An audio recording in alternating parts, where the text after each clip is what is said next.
Yeah, the only thing that changed was vacation. 30, 45. What's that? Oh my god. No, Oh, that's so right. Yeah. wanted me to that clean it up. Yeah. And I know it's sort of, He fixed it. 5,000. Perfect. Okay, cool. My phone music was on just shuffle and Shaka Khan just starts playing. It's like,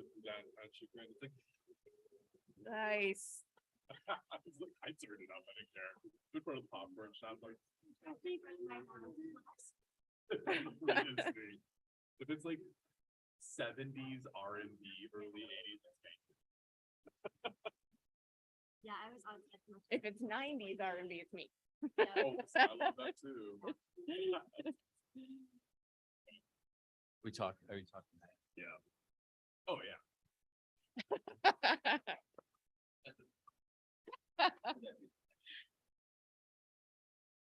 Just 90s hip hop. Nice. Like it.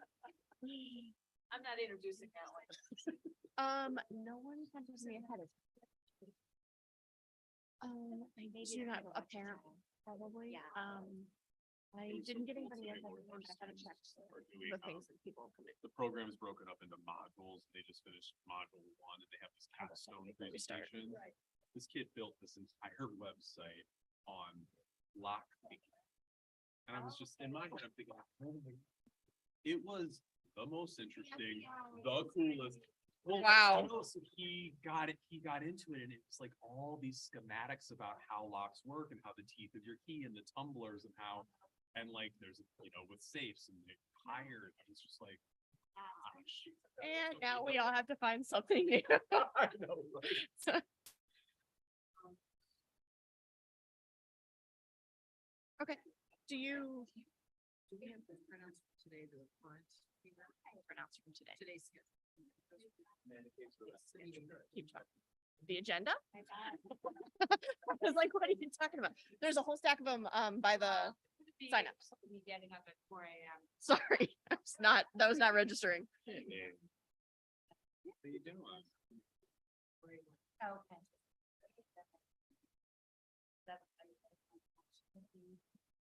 And I didn't want to give anyone any thought or to like,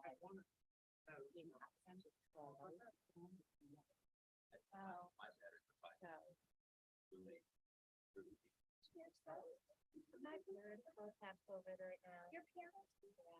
And then you remember the first time we went out of the house in December, right after that tree fell, and your dad was out like clearing the radius. He's like up in the yard, and we're like, "Don't come close to us. We're not contagious." It was like the first time we left the house, and he was saying how Hadn't gotten it yet? yeah, Yep. like I Famous feel last good. word. I actually never gotten it. No. Oh no. Nothing, not anymore. Not that. Are they okay? Is Ari sick now? He's definitely got something. Yeah, he isn't pulling his ear Oh, good. anymore, so That was that's just- kind of a big worry. Good. At that age, but yeah, he's just naughty. Yeah. It was affected by my I think he can't really eat. Well, they can't communicate, and it's just, yeah. She was looking there. She wanted to.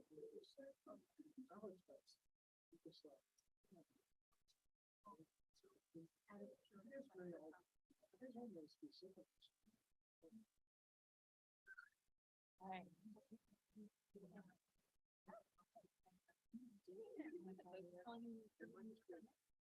For 10 more minutes. She got a police escort. She deserves it. Oh, right. They're both downstairs right now, and they're both inside. No, they were there for a couple hours. Right. Should we begin? Down here, we want to catch your breath.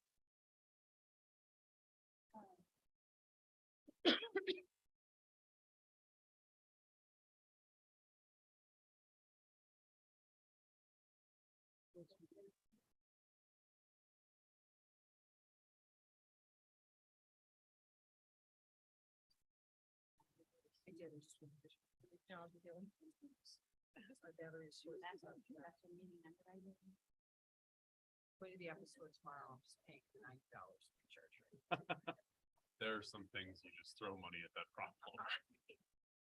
Charged it for 2 hours, and it's like in the red, Yeah, that's, not good. I did it last time, my extension cord. just in case.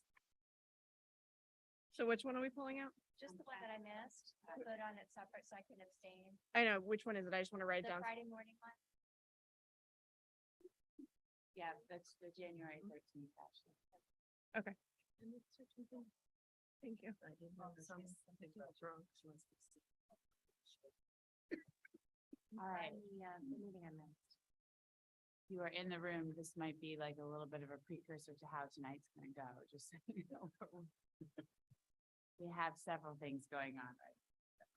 But with that, I will excitedly call to order the February 15th regular meeting for the Chagrin Falls Board of Education. Ashley, would you please take the roll? Mrs. Bros, Here. Mrs. Bendel, Here, Mrs. Garvey, Here. Mrs. Miller, Dr. Schlepper. Here, I did not give any of our high school students the opportunity to bang the gavel to call our meeting to order, which I do in every other building.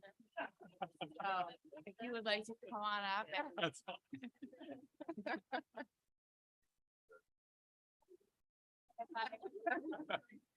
As my, yep, 1, 2, 3, whatever feels good. Okay. Perfect. good. If I need more help during the meeting, I'll do a little, and you can come back up and help me out. With that, could we stand and face the flag?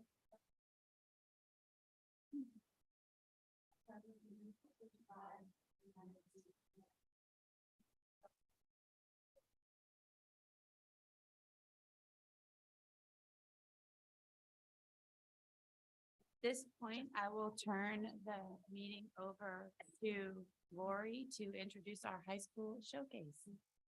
I'm very excited because tonight we are featuring the art department. And if you have never had a child take art classes at the high school, let me tell you, you don't know what you're missing. I mean, it is fantastic. It's fantastic whether you're a serious artist and you're interested in pursuing the AP curriculum, but there are also a number of semester offerings where kids can explore gateway classes, jewelry making, drawing, painting. Tonight, we're going to hear from the digital fabrication students. Why does Chagrin offer so many of these classes? Well, demand. Our students really want to take these classes and they're very well subscribed. The state of Ohio requires us to offer at least one course for students to take to get an art credit that's either an art credit or a music credit. But it goes way beyond that in Chagrin. There's evidence that art leads to better outcomes, lower cases of discipline, better social and emotional outcomes, better academic outcomes. There was just a research paper that came out from the Brookings Institute a few years ago about how important art education is. But I think the real reason we do it in Chagrin is because it's really so important to our sense of community. It's a space where students who wouldn't necessarily meet each other in other classes, who wouldn't necessarily be involved in these things, can stretch, can explore, can fail, can try new things in a space where they're meeting with friends. And it's really sort of the core, I think, of what makes a Chagrin education special. So I'd like to introduce our high school principal, Mike Janitovich, who's going to tell you a little bit more about our offerings and what the students are going to show us. I also am going to call up our assistant principal, Miss Amanda Rossi, who's going to help me out introducing some of the great things. First of all, Board of Education, thank you for giving us this opportunity to showcase the amazing students and staff that we have in our art department here at Chagrin Falls High School. Today we have Libby Harold with us today. We also have Dawn Sarazin and Jill Eisert. Libby's going to come up a little bit to really highlight an opportunity that our students had to go on an authentic experience, to really have an immersive art making opportunity. But for us, it's so thankful that we have a Board of Education, a superintendent, and a community that supports this wonderful opportunity for kids. I know my last showcase, I talked about music and the individualization of music and how kids have an opportunity to be creative. This just takes it to the next level. With art, one of the things that's always stuck with me, and I don't know who shared this with me, but they say that the most beneficial thing about art is kids have to visualize something that's not real. or something that's never been there before, and then they have to create it. And they have to find out how to create it. They need to learn new techniques to create it. They're going to fail along the way. They're going to have to try over again. They're going to start again. They're going to change their way. They have to optimize. They have to find ways to make something that's theirs that's never been there before. That's a skill that's really hard to find and to teach and to provide in a lot of opportunities in our classes. But it's a skill that students can own, that they can love, that they can build upon, but it transfers not only here into the classes at Chagrin Falls High School, but it transfers into the careers and the colleges that they take after they move on from us. So I'd like Amanda to come, and she's going to talk a little bit more about our art program before we share the wonderful things that our students have been doing and will continue to do while they're here. So, as Mike mentioned, we, over half of our students, a little over 51% of our students, take an elective art course, right? So in addition to what Ms. Bendel shared, which was that our students can take music as one of their fine arts requirements, over 50% of our students are taking at least one art course throughout their high school career. We have over 18 course offerings within the art department for 3 staff members, which is pretty incredible. Ms. Harold is our department chair and teaches quite a few of those classes herself. And any given moment probably is teaching at least 4 different mediums within the day between ceramics, sculpture, digital fabrication, AP 3D design. You can see, as you know, we have a lot of opportunities for students within that 18 course offerings. And then for each semester course, that can be taken up to 4 times. So you can level the course as well. So for a ceramic student that maybe started as a freshman and had an interest, they can take it at a basic level and then an intermediate level and advanced. So really refining and growing their skills, and then eventually potentially working to an AP level course.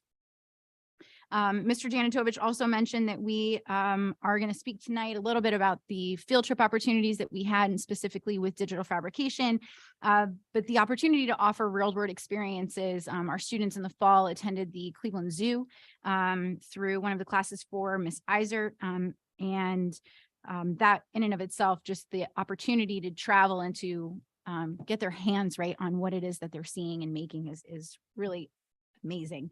And then in-house field trips with artists. We've had artists who have come into our classrooms, who have spoken, who have worked with our students already. And then upcoming final projects with photography. And again, since most of our classes are semester courses, they're doing this twice a year, right? Every year. I myself have had the pleasure over the last 8 years now to spend a lot of time in the art classes, to watch the program itself grow from where it was and where it is now, and to watch these individual teachers grow, and to watch the students as they really continue to push themselves to the next level. And I was here before the creation of Digital Fab, and now just to see where it has gone now is really incredible. So when given the opportunity for a student showcase, that was the first really and only thing that came to mind for me, was based on this experience and our students. So without further ado, I'd like to bring up Ms. Harold to speak a little bit about her course and the students as well.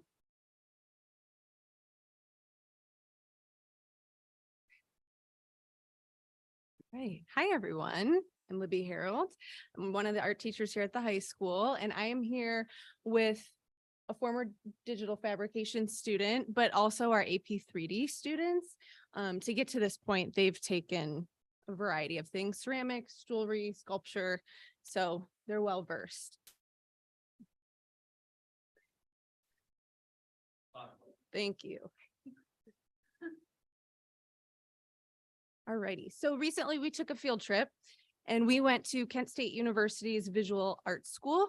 And while we were there, this field trip included our AP 3D students, our portfolio prep 3D students, as well as our digital fabrication students. So included a wide variety of art students.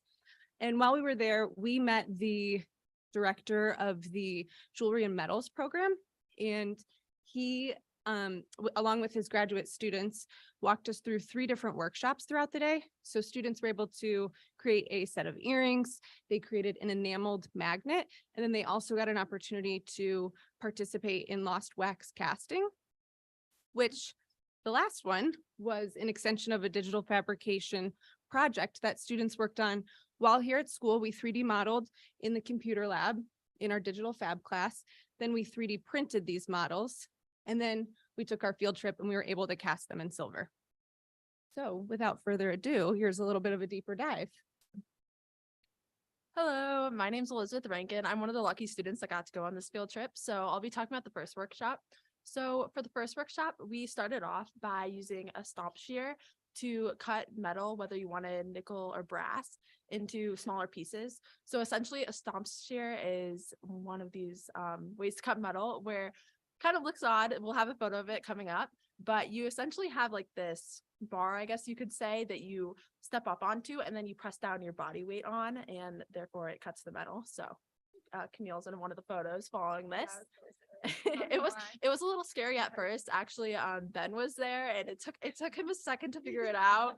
Once his body weight dropped, he was a little frazzled by it, but we figured it out nonetheless. And then following having the smaller piece of metal, we used a pancake die. So essentially it's just this die that you put the piece of metal through and you're able to create a silhouette of what you want your earring to be.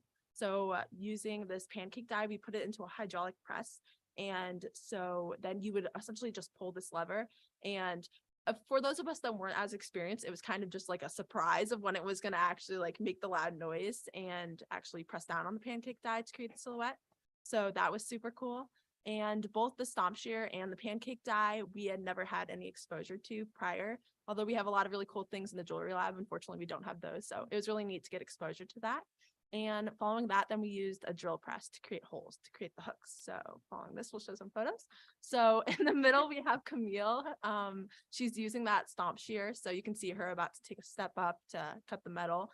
There's also a photo to the left, I believe, of Nora using it. And then to the right, you can see the pancake die, which is just like that general figure in the back. And then on top of it is a cutout piece of metal that we use that hydraulic press for.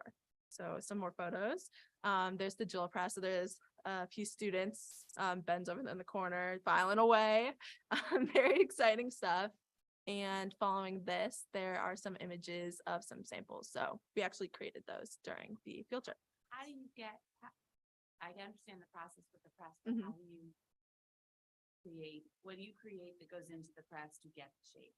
So I'm not completely well versed in how they create the stomp or the pancake die, but essentially what I saw was just like you have the piece of metal and then you put it in between the pancake die, and then from what I could see, it was like a larger piece of metal. See, once again, don't know how to make these. A larger piece of metal, and then there was like a raised up piece with the silhouette that you would want to create, and then it just like pressed down, and yeah, it's super cool. And yeah, I think we're on to workshop 2. Okay, so for our second workshop, we made enameled magnets that we could use later. And by doing this, we used powdered glass on a thin sheet of metal and we fused it together in a small kiln. So we were able to use multiple layers of different colored glasses, like different colors of glass, in order to make different designs and use different colors. And we use images and stamps with ink in order to create these patterns. And what we did was we used these pieces of metal that will be shown in later pictures and put the powdered glass on top. And then we opened a kiln that was set at 1500 degrees Fahrenheit. And then we would stick the little pieces of metal in. And in order for it to melt, this kiln had to get back up to 1500 degrees. So then this took about probably like a few minutes. And then when we took this out, it was then flat and we just waited for it to cool down in order to add more layers. And then they were fabricated into magnets. So here's some pictures of people doing it. So I'm actually up there on the right, and then we have Tina Logan doing it on the left. So after if you look in the bottom right, there's a picture of us actually putting the powdered glass on top, using different patterns on top of this piece of metal. And then we were able to put it in the kiln with different types of tongs. And then in this one, these are just some pictures of different people's magnets that they made. So as you can see, for each different color, they had to do a different layer. So it took many steps in this process and we didn't have very much time. So it was a little limited in the process that we were able to do, but it was very fun. Okay, so this is our last workshop and it was called the Lost Wax Casting. So for this one, we spent probably a couple weeks in Digital Fab our first semester using Rhino software, which is just a computer aided design software that we rendered these like rings specifically to our fingers, and we 3D molded them and constructed them using that software. Then we used the 3D printer, and we have pictures of this coming later too, but we used the 3D printer at the school to print like a castable resin ring. From there, we used those to invest with plaster, and then they were placed into a kiln, which silver was shot into these little like tubes coming off, so it would fill up. It was really actually so cool.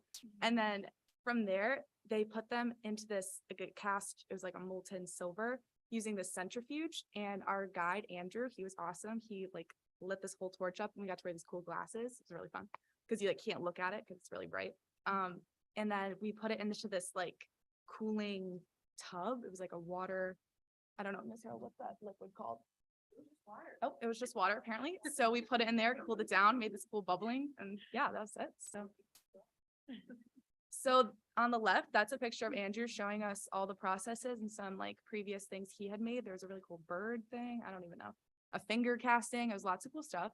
And then on the right, that's myself and another student, Nora.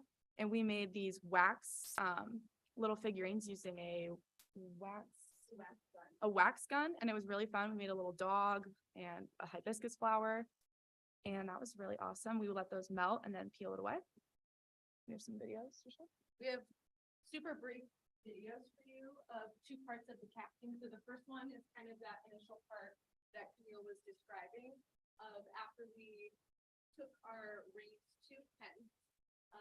Andrew then put them in plaster for us and then put that plaster cylinder in a kiln. The wax then melted away. So just what was left was the cavity of our rings. From there, he is using a torch, and you might recognize Ms. Sarinsky in this video as well. She was on our field trip helping out. So she's helping with holding the torch, and they're heating up an area in the centrifuge to then put our little plaster cylinder in, and they're heating up the metal as well. And then he kind of walks through, but he then turns it really quickly, shuts the lid, and as it's turning, the molten silver kind of fills our little cap.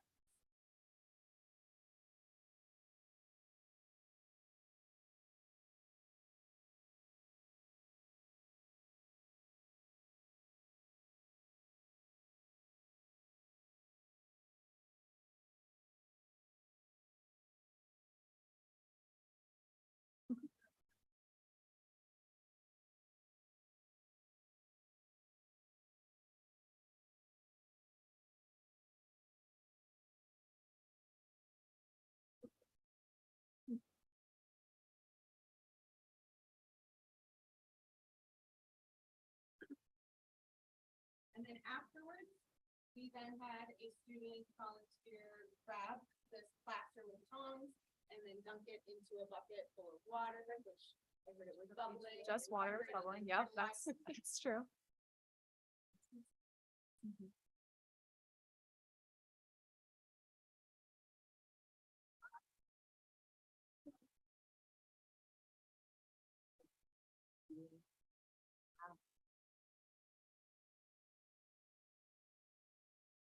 Plastic disintegrates, and then we're left with our silver ring.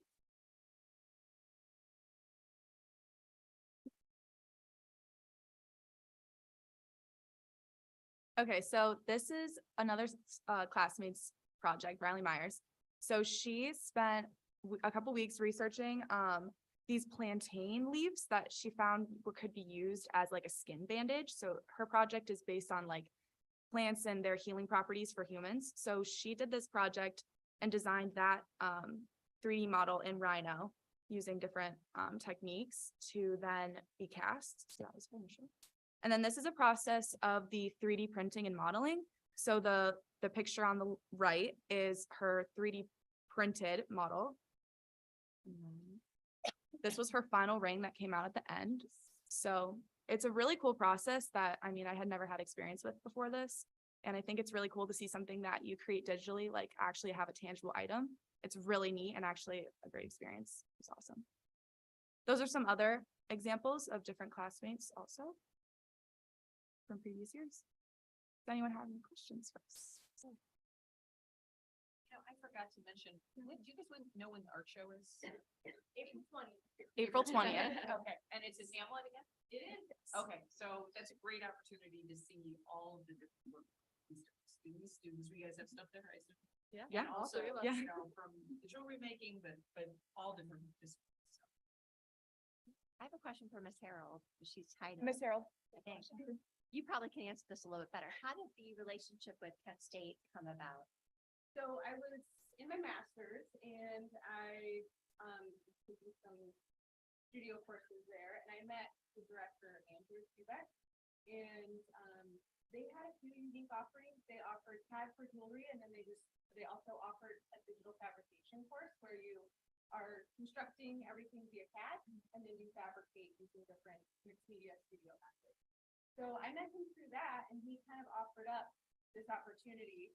We went once before COVID and then we now had another opportunity. That's kind of how it initiated. That's great. Thank you. So all of you are seniors. Can you tell us a little bit about if you plan to continue using art in your studies after? Yeah, Sharon so Falls? Maya and myself are going into architecture. I don't know. I'm not necessarily going into art. I'm going into biomedical engineering, but I know that I will continue doing art in the future. And I've been making jewelry pretty much my entire life. So yeah, I'll continue that. So One thing that's actually cool about the software we use in Digital Fab is that in a lot of architecture practices, they use the same software. So even just this like general idea and like intro to the class is going to be so beneficial to us in the future for our courses at Well, and university. the intersection of doing research about something and then having an idea and then bringing it to life in a physical property is experience that you could apply to many, many fields. So that's really super cool. yeah, for sure. Yes, definitely. I know with biomedical engineering, although it's not necessarily like art in nature, I know that through this course and especially through Ms. Harold's help, I've learned a lot about the design process and how rewarding it is to, do research and then create something. So I know that like hopefully in the future that will mean like prosthetics or just medical devices in general for me in the future. But yeah, I know how rewarding it is to design, research something, design it, and then like see it actually change the methods. So yeah.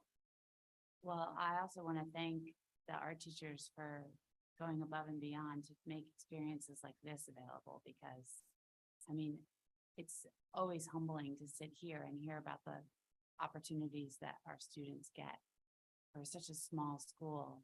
Just to even hear 18 courses is a very robust offering for the number of students that we have at the high school, which means a lot of juggling for our teachers, right? They're preparing for multiple different classes at the same time and working really hard, but to then take it a step further and have an opportunity that like this, that's so inspiring.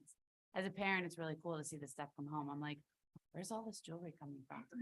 And at the end of last year, the cookie cutter design final, I can't tell you how close Benjamin came to having his final exam thrown out because I kept seeing my son made a cookie cutter of steak. So when you talk about the ability to express yourself through art, I'm still not sure the genesis of that idea, but to a mother, this piece of plastic steak sitting around the kitchen for days on end came very close to ending up in the trash until I found out it was his art final. And I was very happy that I hadn't done that. But it's a great place for kids who are very serious and will use it in a way that they'll continue to study. And then kids who just want to express themselves and enjoy art. Yeah, it's fantastic. Steak, yep. Make a steak. He didn't tell us that he was doing that on purpose. He was hiding it around the house. So you guys find it. Yeah, he's, Does Benjamin watch these videos? 'Cause I'm sure he's. He'll hear about it at swim Yeah, practice yeah, tonight. that's Don't worry. right. I'm on my way after this one.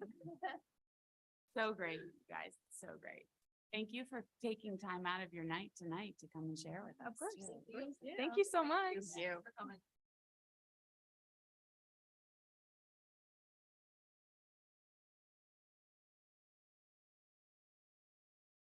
All right.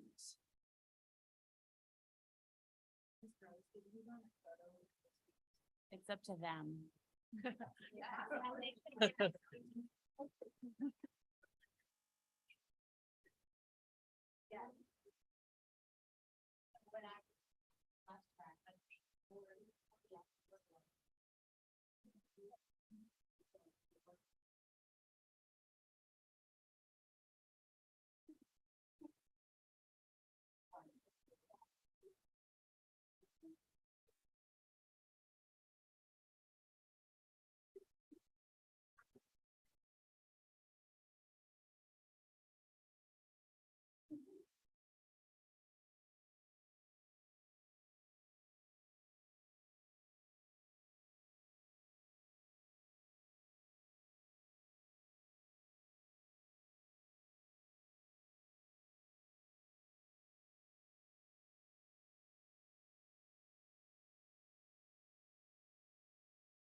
Right, moving along, I move to approve the meeting minutes from, sorry, I've been up since 4 in the morning traveling, so my brain is not working at full capacity right now, but I move to approve the meeting minutes from the January 11th organizational meeting and the January 11th regular meeting.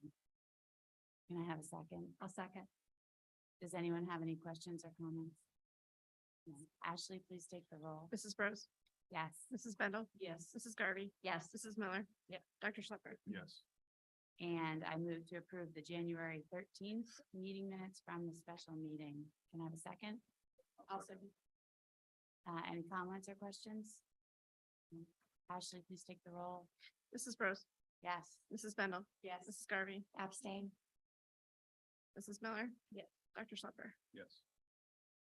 Okay, now we will move along to the district advisory reports. First, District Advisory Committee to be on our agenda tonight is the Safety Committee.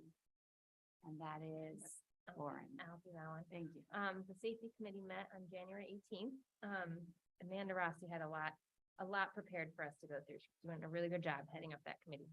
The first thing we talked about was the OFCC grant update. We had, I think it started with vulnerability assessments that we did at each building, and then we applied for $50,000 per school to enact sort of the vulnerabilities that were found, which included things like cameras, adding outdoor barriers, radios, access control, just things like that, just to shore up our safety and make every building a little bit more safe. We also talked about the stop arm cameras, which have been in the pilot stage for a couple months now. We're looking to expand that to all buses in summer of 2023, so we can catch anyone who's blowing through those stop signs and send that information to the police. Have we heard any update from the drivers on whether or not that they've noticed a change in? Yeah, I've had, if you'd like me to comment on that, I've had a couple anecdotal conversations with Mr. Morgan, who said that not only has he had reports, but then he's reported that to the police department. So we've had at least 2 in the last few months. Okay. So I do feel like some of the media that we've had out there also is making an impact, as well as the safety page we've put up as well too. So Good. hopefully that helps. Thank you. We also talked about safe routes and the seasonal snow removal. Erin Group from the village was there also. She said it's their policy now when there's at least 6 to 8 inches of snow accumulation, then the street department will clear the crosswalks specifically. There aren't big, huge piles of snow for the kids to navigate through when they're walking to school. So that's fantastic. And then we talked about radio updates. Officer Baldwin talked about the way the radios have been updated now. It can facilitates basically communication within the buildings and also between the buildings.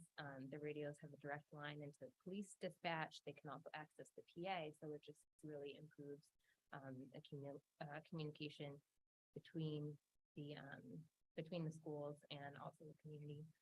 And then we talked about the threat assessment, team development and training. At this point, everyone is trained and Officer Baldwin is trained as a trainer.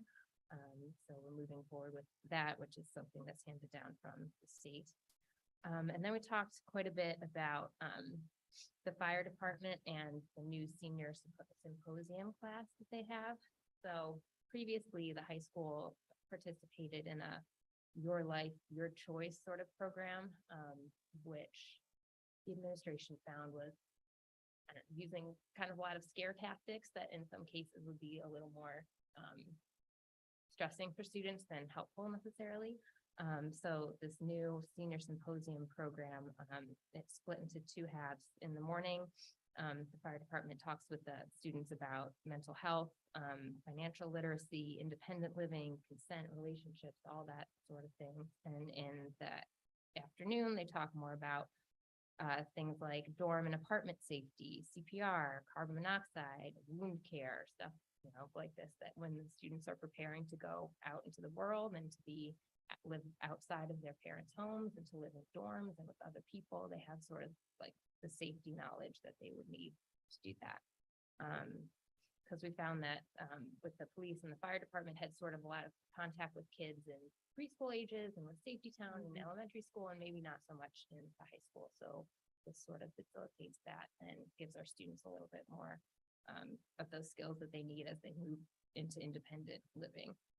We also talked a little bit about the Home Alone program, which is a potential add, and that sort of gets at the intermediate level kids.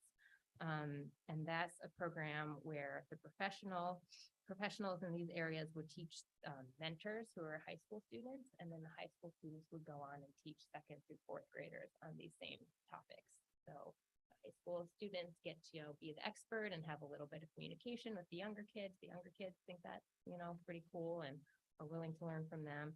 And then the professionals would also teach the parents of these younger kids about the same sort of topics. So I think that's a pretty cool way to make sure that we're reaching kids sort of at all levels on these important things.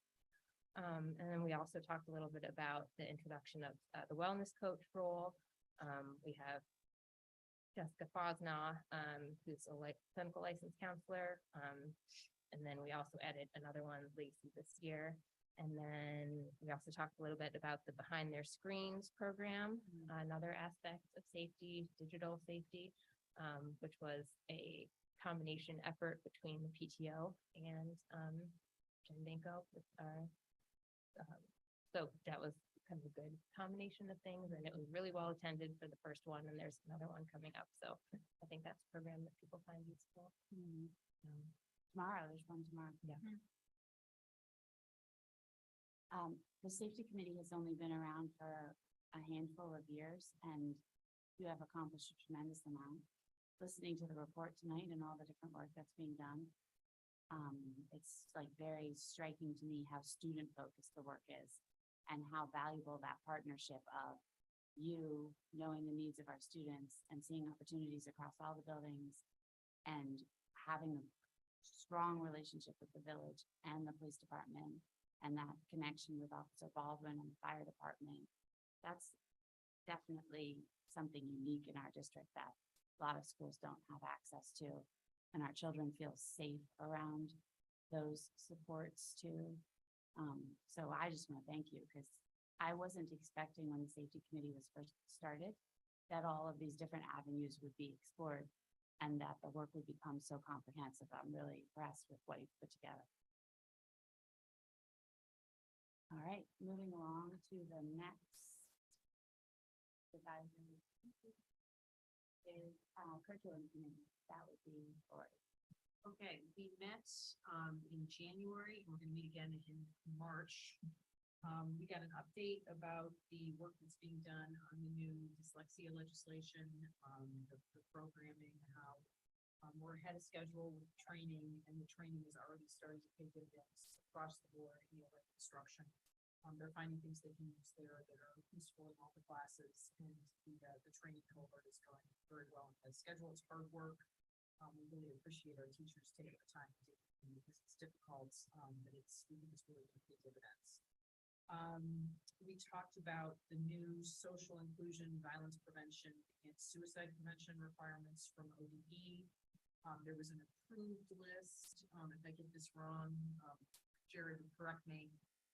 There's an approved list of curriculum that can be used. We had identified and really liked one piece of curriculum where the student or student services people had identified a program they really liked. It was then removed from the approved list. It is now back on the approved list. So our hope is that right? Our hope is that we will in fact be able to use that program. We put a lot of work in, our staff put a lot of work into piloting that, looking at it, making sure it was what we wanted. So we're hoping that it is still there and still available. The class of 2026 and younger will be required to take 60 hours of financial literacy training. That is not something that's funded by the state. That's something we can cover. We do have staffing to cover it, but that's something that will be rolling out as well. And I think we're doing it this year, right? Have we started the class this year in that, or is that next year the first financial literacy class? We currently have a financial literacy. So this will satisfy the state requirement. And that's something that instead of it being something that's an option for students, all students can not take. We also talked about pathways for students, particularly in math, and the work that our teachers have been doing at school to talk to parents, to be available for parents, to talk about choices about acceleration options, double acceleration, where they want to be going into seventh grade with those credits start to count for high school credit. What changes look like if they decide later on that they take a class that's too difficult, or if they want to be challenged to bridge or move into a different course or double up on classes. So we talked about it from the teacher perspective, but then we also, this year, our director of student services worked with our guidance department, and they rolled out a whole new educational opportunities night, which for the first time went all the way down to 6th through 8th grade. And they divided it up. If there's anything else you want to tell us about it, feel free to jump in, but no, okay.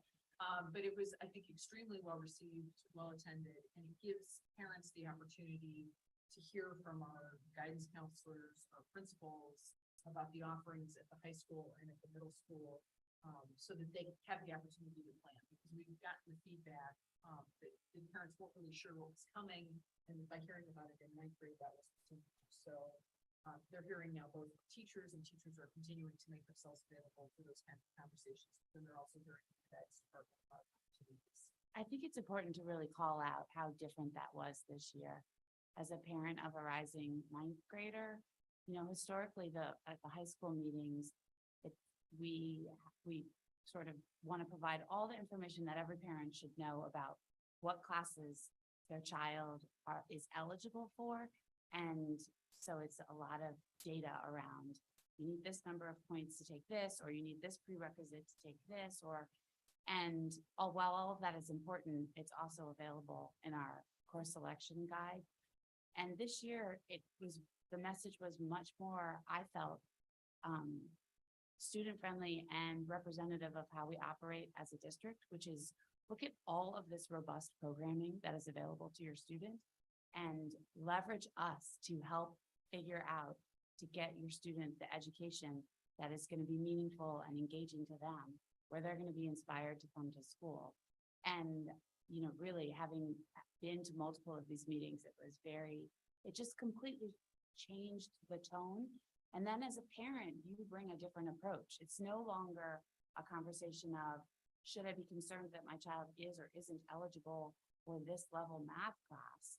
It's really what do I think my child is gonna, like, what am I gonna set, how am I gonna set my child up for the best year next year for them to get the curriculum that's right for them and engaging. And so I really can't applaud enough the work that was done and how different that felt, really. Where these individual classes and these individual pathways fit in the big picture. It gives you a picture of, you know, the art program, music, for all the different things, all the different offerings, and all the different ways to balance those things so you can, you know, so a child can pursue their interests, or they can challenged, or, you know, all presented in a bunch of ways, which is fantastic. So thank you for all your hard work on that, because it's a lot of work. And I think that's it. And we're going to meet again on March 10th. And then next up is intercouncil, which Lori covered for me because I was out of town. Intercouncil. Okay, so we did, do you want to talk for a minute about the beginning? Sure. So the stage of the strategic plan that we're in right now is establishing the directional system, which would be our core values and beliefs. You can also think of it as rewriting maybe the vision and mission to align around our three strategic focus areas. So what we've been doing over the past, probably now almost 2 months, is going to different groups and doing an activity where we have them brainstorm, what are the core values of Chagrin? What do we want for our students for the future? And then even have them go as far as to draft what we're calling our mantra, draft what we want our new vision and mission to reflect. And so today's activity was about taking intercouncil through that process. And intercouncil is full of the leaders of our support organizations. And so each support organization brought a couple extra people this morning. And so in a very condensed format, we were able to go through and have some of those conversations. Great. And then we also heard from each organization that they currently have on their calendar So I'm gonna run through those.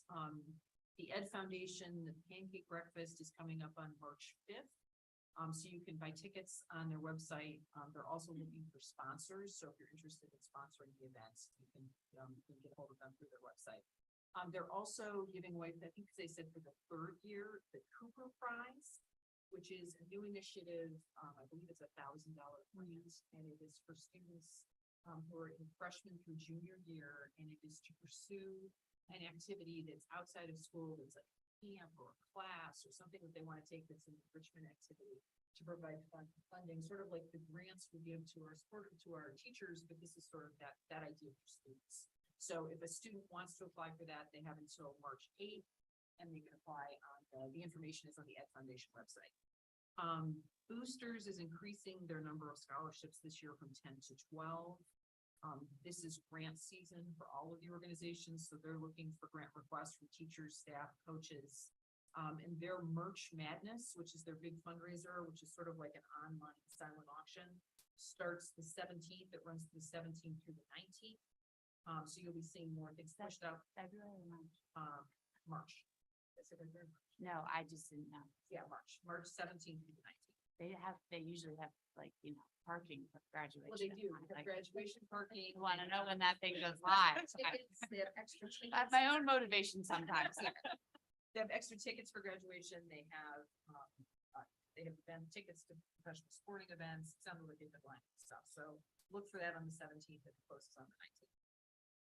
Tiger Prep, you'll be seeing things on the district website. They're working to put together a seminar regarding extended schooling opportunities for summer and also during the regular school year. Music lovers, it is spring concert season, so you'll be hearing our students over the course of the next couple of weeks with our concerts. The Disney trip is also coming this year over spring break, so kids are very excited for that. That's just around the corner. PTO, grant season, and community ed, they just published their spring and summer offerings, and this year they're offering 2 sessions for different ages of Lego League activities. And they're also offering more robust chess offerings in addition to a whole bunch of things. So take a look. Those start actually the day after the kids get out of school. So really. And who was responsible for the catalog of the extracurricular type programming for summer? Was that someone from the high school or someone from the district or someone from community ed or community ed? It would have. No, there's one that's been a need that we've talked about in terms of sharing, like what are other opportunities? Like through new mats or there's somebody created a great catalog that has other scholastic type of, maybe I shouldn't ask. I'm looking past Mike to Jared, but Do you know what I'm talking? Jessica would be the one. It's really good. Like she's been publicizing it. It's fantastic. Yeah. Yes. And that's, They're expanding programming, so. and that's it for the grant season. If you have a request, get it in, take a look. It's next week. Then the communication committee met twice, and we have been having conversations around when the strategic plan is complete and is presented to the board, different ways that we will be able to hopefully communicate it out to all the different stakeholders that we have in our school community so that everyone understands what we're working towards and how they can be further involved in it. Stay tuned on that. That will move along. I move to approve board recommendation 3.2 and 3.3. Can I have a second? I'll second. These are contract amendment that we need to make for a change that to be compliant with the superintendent's initial contract, but also more, we are more excited to 3.3 is the superintendent's contract renewal. The board goes through a process of an extensive evaluation before offering our superintendent contract renewal. She's been with us for a year and a half and has created a wonderful culture and support of our staff and students and families and community. And we are just very excited to see the future of the district continuing to be defined and clarified and goal set. And so tonight we vote on that contract renewal. Does anyone have any questions or comments that they'd like to? All right, with that, Ashley, please take the roll.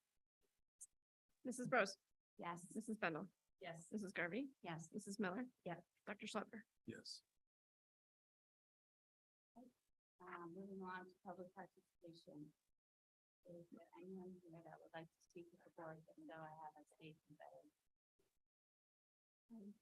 Did not have any signups before and I grabbed the Okay. sign up sheet while you guys were taking photos. There's nobody signed on when I came in. I move to approve consent agenda items 5.02 through 5.07. Can I have a second? I'll second. Anyone have any questions or comments? No. Ashley, please take the roll. Mrs. Bros, Yes. Mrs. Bendel, Yes. Mrs. Garvey, Yes. Mrs. Miller. Yeah. Dr. Schlepper. Yes. I move to approve superintendent's recommendation 6.02 through 6.18. Can I have a second? I'll second. Jen, can you walk us through? I can, and I have help tonight as well. So, Mr. Wilker's here and he'll help with some of these. If you look at the first one, it's the facility improvement plan. This is something that the board updates or approves the update every year, so that PDF was shared. Chris is the person that leads that process as well as doing the update for the district. So for that one specifically, if we have any questions, Chris is here tonight. I'm also excited just to remind you that he did a proposal to present at a national conference about this and the process, and was chosen to take a team to go and present to other boards of education about what this facility improvement plan process could be and look like. And so I think that that's just a lot of positive towards the work that he's done, and I'm very proud to be here to be part of the process now to learn what he's doing. So if anything about the fifth. Yeah, sure, I can make some highlights and then, thank you. I can make some highlights and then take some questions if you need to.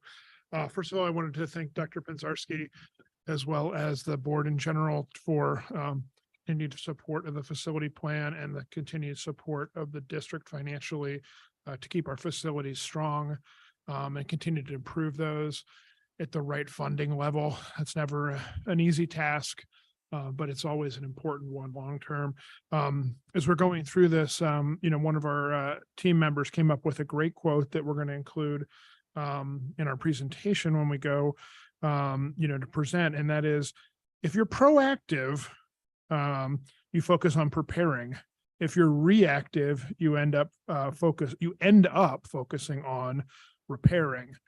We all know facilities need repairing and preventive maintenance, but we have really moved to a culture and a practice in the last 5 years from reactive to proactive. And we're really grateful for that. Many of you have been on the facility committee and have been part of the facility master planning process, as well as the annual facility improvement plan. I'm happy to report, and sometimes exhausted to report, that this is our actual fourth facility improvement plan, which we do annually. So the process has gotten refined and well done, but I'll thank Ashley as well too, because she actually has a number of areas in the FIP that are financial areas that she contributes to. So I appreciate her input and work in that as well too.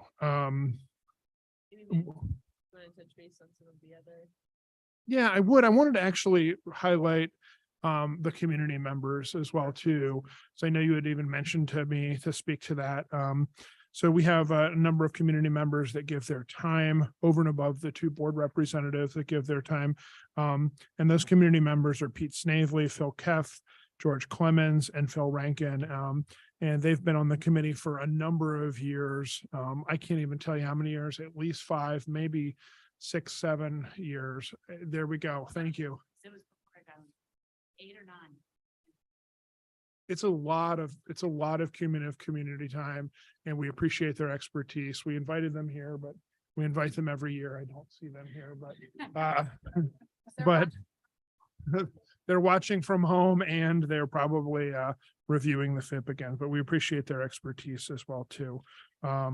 So I can't think of anything else on that. I will mention too, we've tried to communicate a little bit more saliently about some of the projects that we've done in the last few years, because we've gotten an opportunity to do it, some more projects in the last few years, or some meaningful ones. And you'll see in the Super News, we had a focus on Gurney back in December. The projects in the last 3 or 4 years there, and then projects at the 712 campus will come in the Super News. I think in the next Super News that's coming out. Both of those reports are also on the facilities webpage that we keep, as well as this plan and the facility master plan. So we're just trying to be more out there with our communication so the community can really see some of that stuff, and also see some pictures as well too. So I think I'll stop there unless you want me to run down the projects for the summer. Probably seen some of those now. Okay.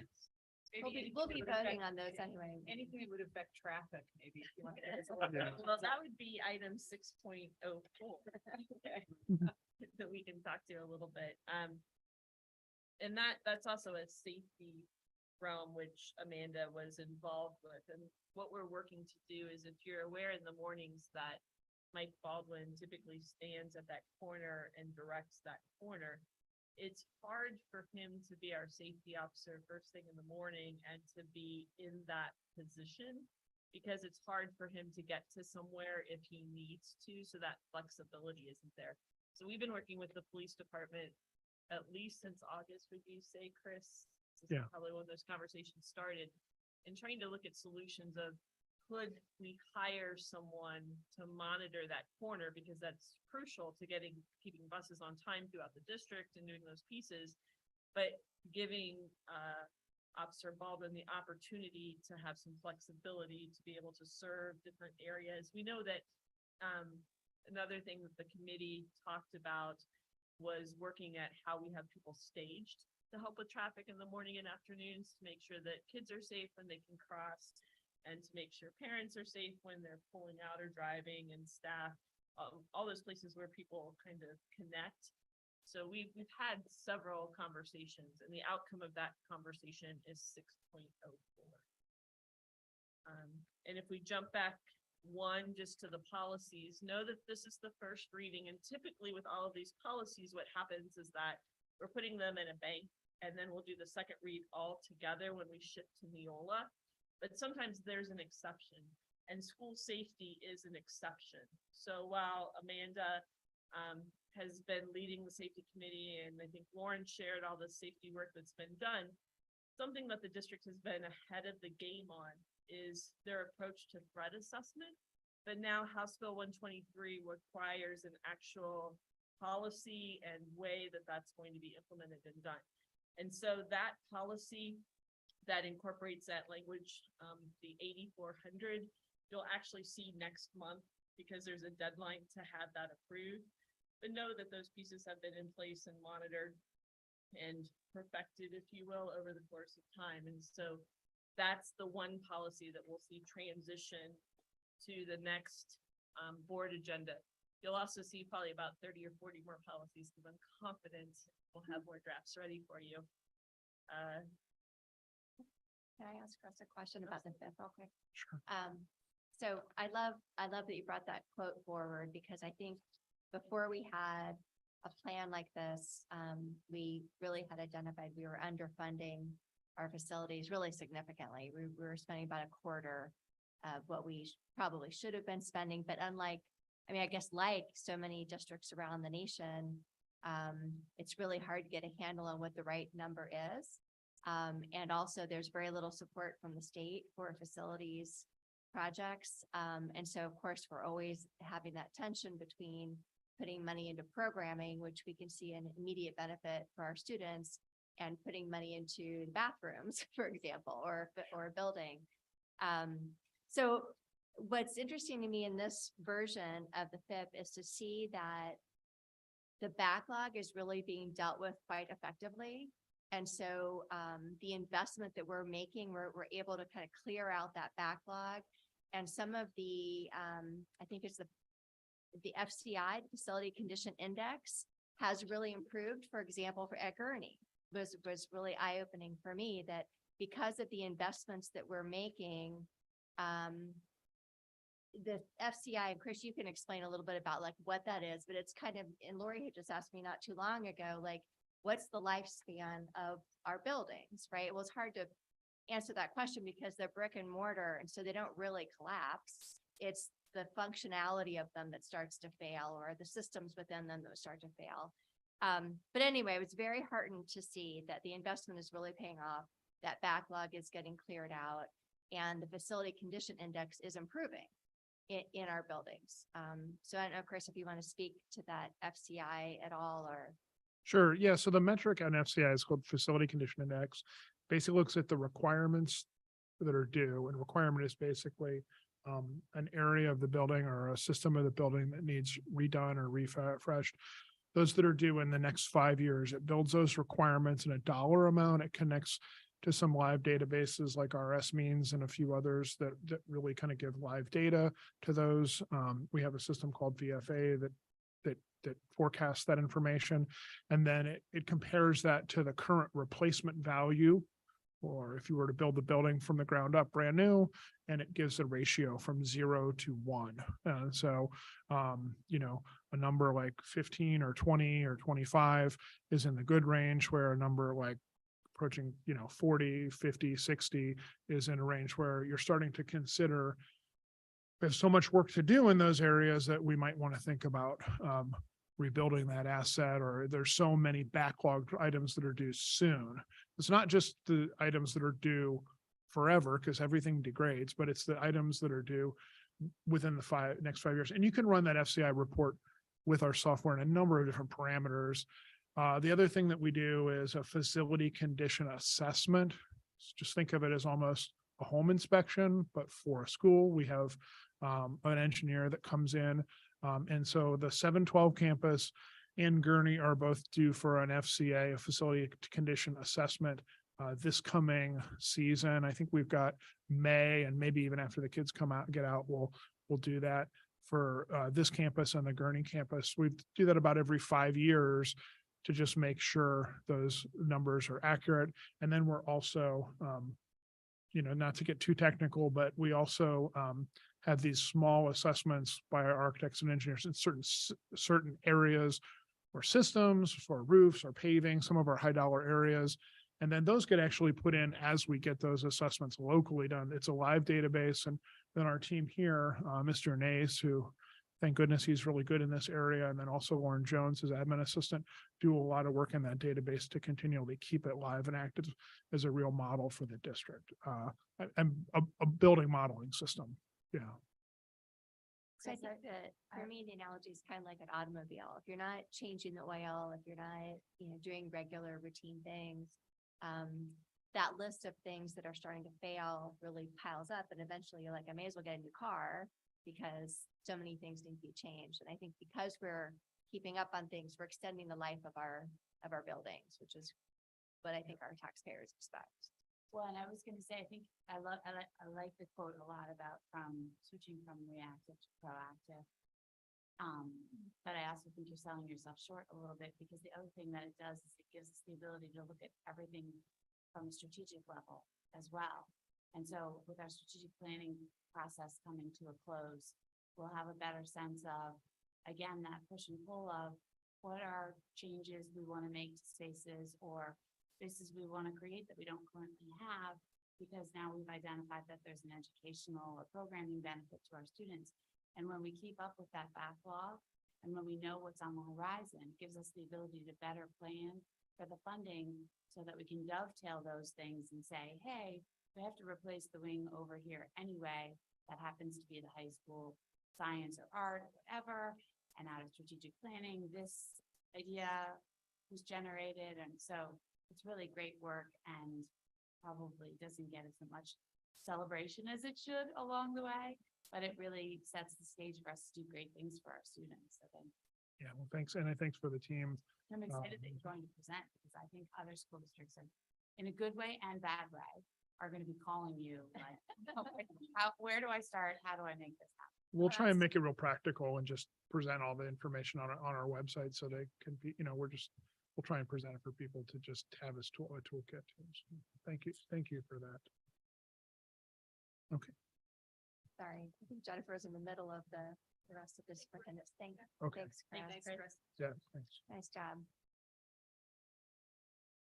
I think most of the other recommendations, we can just kind of blitz through. 605 would just be the resolution we passed to allow third graders to take the ELA test in a paper format. That's something that's important to Dr. Jones and to her team.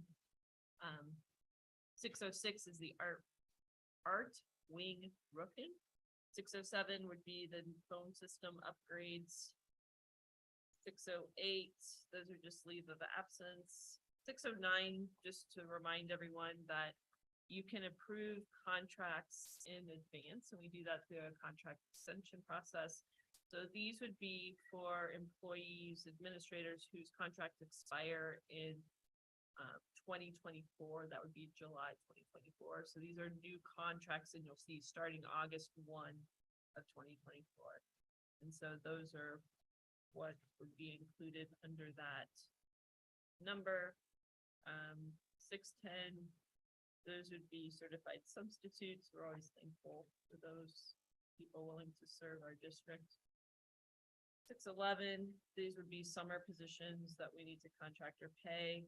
612, these are classified personnel contracts. They would have the definition beside each person. 613 would be resignation for classified. 614 would be, again, those additional hours, usually for some kind of professional development. 615 then would be our community ed programming, and so approving those people. 6, there's a lot on this. It keeps going. 616 would be OHSAA, and those are for tournaments. 617 are student teacher stipends, and those would be listed. And then finally, 618 would be FMLA. Any questions? Ashley, please take the roll. Mrs. Rose. Yes. Mrs. Bendel. Yes. Mrs. Garvey. Yes. Mrs. Miller. Yes. Dr. Schlepper. Yes. I move to approve treasurer's recommendation of 7.02 through 7.05. Can I have a second? I'll second. Ashley, would you like to walk us through? Sure. First item is the monthly reports for December. I think we're kind of getting into a groove here, and these are all pretty much the same reports. Give or take a few graphs here or there, so I'm not going to read every number to you or anything like that. The first report that he's got pulled up there for me is the general fund summary for the year through December. Obviously is actual. January through June are estimated numbers.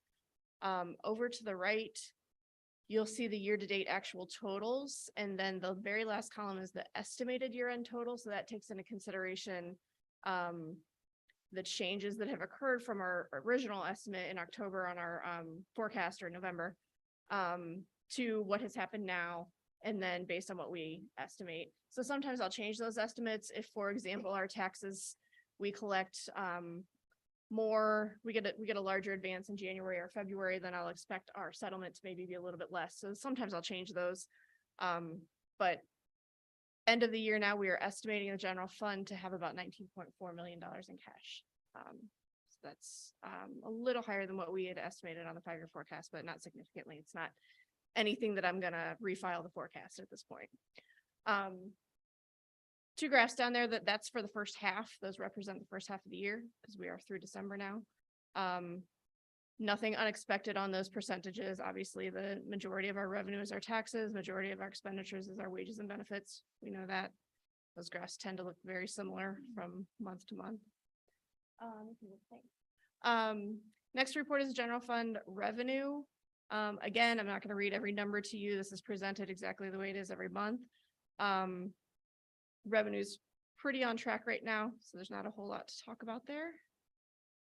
Moving on to those graphs. These are the best picture of where we're at and how we compare to the prior years. All of the gray bars there represent prior years. Orange is current year. So you can see our revenue is up from 21, 22, 23, kind of a steady, small but steady increase there.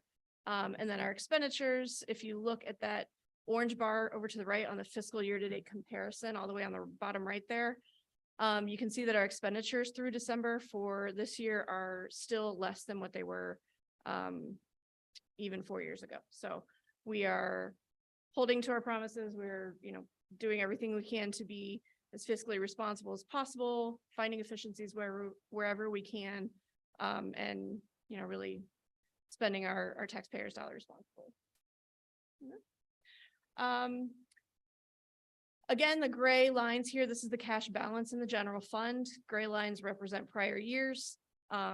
Orange is the current year. You can see we're pretty consistent with those, the way that our balance goes up and down just due to our tax revenues coming in very large sums, and then we don't get anything for a couple months and then it comes in again. Moving on to the self-insurance fund. Thank you. This is since the inception of the insurance fund. We've had pretty steady growth here. This is exactly what we expected and what we hoped would happen. Having a balance that's healthy like this will help us every year as we go forward. Last 2 years, we've only had to take a 2% increase on our health insurance. If this stays this way, we could see, maybe even a 1% or a 0, which would be phenomenal. But we're not going to be looking at 10%, 12% increases that some other schools actually are. So we're doing great. And thank you. Next report is the financial summary report for all funds. So this is every fund that the district has. You'll see that cash balance in the general fund. You should be able to trace that back to the first few reports that represent only the general fund. And then every other line here is another fund. Negative balances here at this point are the expected items. If you went back to our previous couple of years, it probably looks similar at this point in the year. Food service is a negative unencumbered balance, not a negative cash balance yet, but it is a negative unencumbered balance. We know that the general fund supplements that fund, and we will make a transfer at the end of the year to cover that. Same with the Rotary fund, that 014, that's our Excel Tech. So we send out invoices to the other districts. Those have not all gone out yet. We do that twice a year. So that will be covered by tuition for the students who are in the Excel Tech program. And then all of the 500 funds, those are grant funds, those are federal grants, and we have to spend those before we request the money back from the feds. So those are reimbursement grants. So that's just the way those work. I know I point that out every time, but I know that those parentheses around those numbers scare some people. So next report is just the bank reconciliation for the month of December.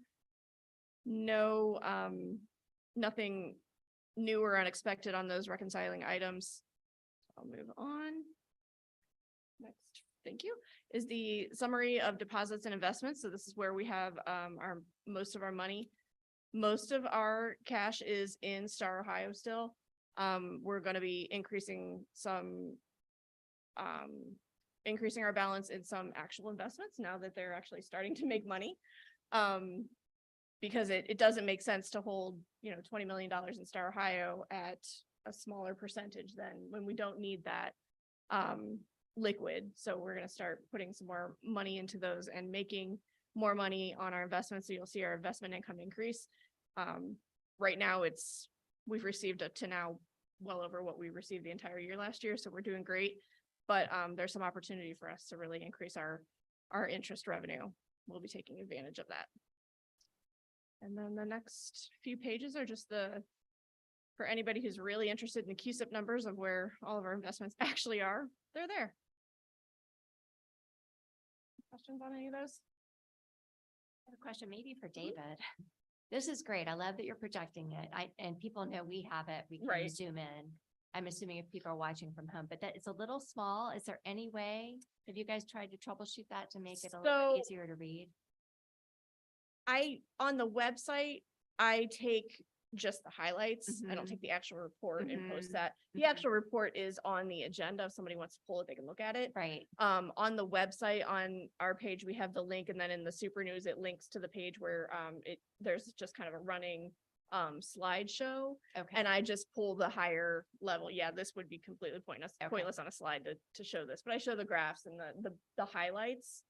I think you answered my question. This isn't, you're not really able to improve make this larger, but if I mean, somebody it's a wanted to PDF. follow along, they could Yeah. follow along by looking at the agenda. Great, then that's fine. And maybe you can reference the page number, or that might help people just follow along. Oh, if they yeah. needed to. Yeah, I've tried to, kind of split some of them up to make them a little bit bigger, but then when you get on several, you get one report on several pages, Yeah. it starts to Yeah, be hard to follow there too. yeah. There's a lot of information, a lot of good Yeah. information. Thank you, Ashley. Okay, so item 7.03 is equipment disposal. There's a microfiche machine at the high school still. I like the definition of condition. The condition is ancient. Yes, I was entertained by that as well. And then, some library books A and lot of items. books. Does the library know those are coming? I would assume, Yeah, that's a I would lot of assume books. she's spoken to them. Give it up. Librarians, I assume. Andrew was- Yeah. I mean, that's a lot of work, so Yeah. yeah. Yeah, I think she does that on an ongoing basis. All right, item 7.0 is then and now certificates. I had a question on the first one, that's Spanish first, that's just some curriculum that St. John's purchased. Again, just so everybody's aware, St. John's gets state money from the state, all of the parochials do. And that money comes through us, but it's not our money, so we manage it. We do the purchase orders, the requisitions and that type of thing, and then we cut those checks. But that is their balance. That's not our money. It's held in a separate fund, and it's all on its own little island there. So we're not responsible for it. Item 7.05 is the MMO Business Associate Agreement. So what this is the smart shopper that we're implementing, that we implemented with the new update on our benefits. This is just an agreement that's necessary for Medical Mutual to be able to share claims information with Smart Shopper so that we can take advantage of that program. And that is all I have. Right, any questions? Ashley, please take the roll. Mrs. Bros, Yes. Mrs. Bendel, Yes. Mrs. Garvey, Yes. Mrs. Miller, Yes. Dr. Schlepper. Yes. Does anyone have any other business they would like to introduce? Seeing none, Lori, would you please make a motion for this? I'd like to make a motion to enter into executive session in accordance with Ohio Revised Code 131.22 for the sole purpose of the consideration of the following matters: employment, compensation of a public employee or official, and preparing for conducting or reviewing negotiations, bargaining sessions, with public employees concerning their compensation or other terms and conditions. Do we have a second? I'll second. Ashley, please take the roll. Mrs. Bros, Yes, Mrs. Bendel, Yes. Mrs. Garvey, Yes. Mrs. Miller, Dr. Schlepper. Yes. and we do not plan to take any action. Thanks for coming. I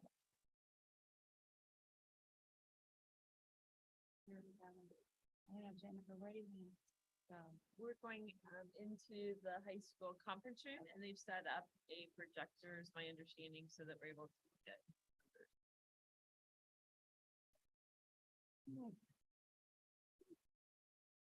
And like, I don't know, all of a sudden it's not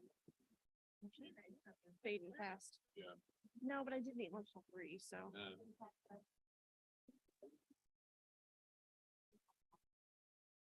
I do. Someone needs it every single time. I finally did add it. If she doesn't have it, I can go down and get some. Yes. I know. I took 3 right before I walked out the door, so I'd be sitting for 3 hours.